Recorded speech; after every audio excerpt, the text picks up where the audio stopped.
చదువు సంధ్యలు కథ. చదువు సంధ్యలు అంటే ఇప్పుడు మీ బాబాయ్ ఉన్నాడా, వాడి దగ్గర ఉండవు అవన్నమాట. దీన్నే బామ్మలు చదువు సంధ్య అంటారు. నాన్నలేమో అలా అంటే గోపాలం అన్నమాట. వాళ్ళేమో చదువు సంధ్యలు అంటారన్నమాట.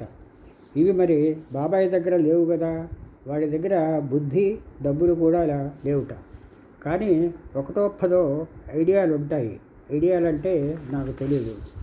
ఇంకానేమో కాబెట్టులు సిగరెట్లు ఉంటాయి. కాబెట్టులు అంటే అవి చూడ్డానికి కాగితాలలా ఉంటాయన్నమాట. సిగరెట్టులు తెల్లగా ఉంటాయి, అగరెత్తులు నల్లగా ఉంటాయి. అగరెత్తులు గోడ మీద గుచ్చి కాలుస్తారు, ఇవేమో నోట్లో గుచ్చి కాలుస్తారు. ఇవి మొగాళ్ళే కాలుస్తారట. బామ్మ అగరెత్తులు కాలుస్తుంది.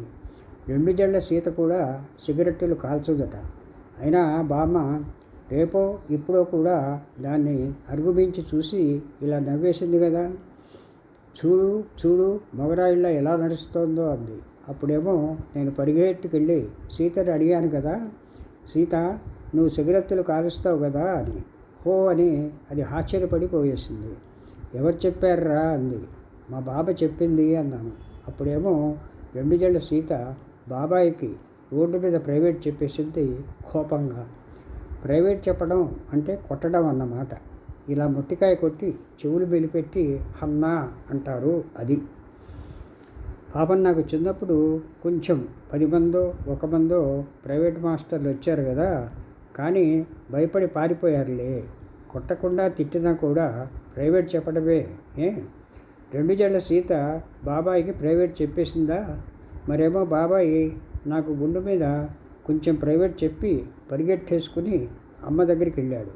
బామ్మకి మడి కదా, అందుకని దూరంగా ఉంది. ఘాటిగా అరిచి ప్రైవేట్ చెప్పేశాడు. అప్పుడేమో బాబాయ్ ఇంకా ఘాటిగా అరిచి వాడికి ప్రైవేట్ చెప్పేసి తాతగారి కుటో దగ్గరికి వెళ్ళి ఇలా ఏడ్చేసింది. అప్పుడేమో మా గోపాలం కూడా వచ్చి బాబాయికి ప్రైవేట్ చెప్పేశాడు. చదువు సంధ్యలు లేవా అలా అనేసి కోప్పడేశాడు. ఈ చదువు సంధ్యలు లేకపోతే అసలు డేంజర్ అంట.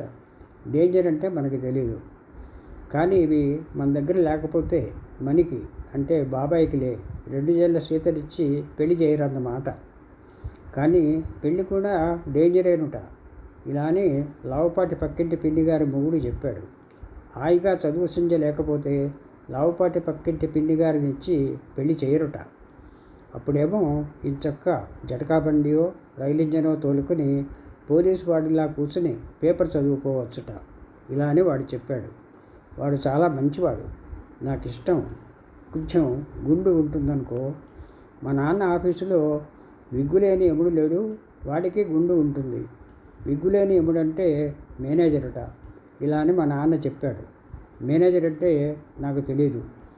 కానీ ఉర్రై, నువ్వు సీగాన పెసునమ్మని పెళ్లి చేసుకోవాలనుకో, అప్పుడు మన దగ్గర చదువు సంధ్యలు ఉండాలట, లేకపోతే పెళ్లి చేయరట.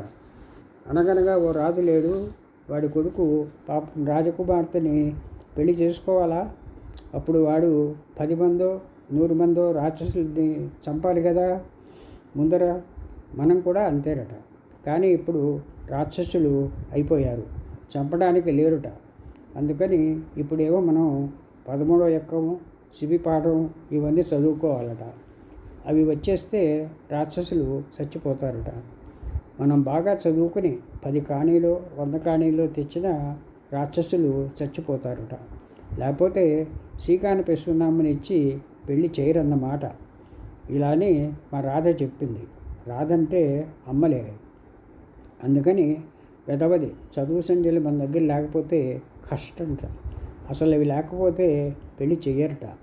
పెళ్ళంటే సీగాన పెసునాంబ, బండరాముడు, ఇంకానేమో వాళ్ళ సీత, మనందరం ఆడుకోవడం. పెళ్ళే కాదు, జీవితం కూడా కష్టం అంట ఇవి లేకపోతే. జీవితం అంటే నాకు తెలియదు ఇలా అని బాబాయ్ అంటాడు. 2 జళ్ళ సీత నవ్వకపోతే. 13వ ఎక్కం కథ చెప్పనా? అనగనగనగనగనగా ఒక రోజున కథ చెప్పేస్తా అంతే. అనగనగనగనగనగా ఒక రోజున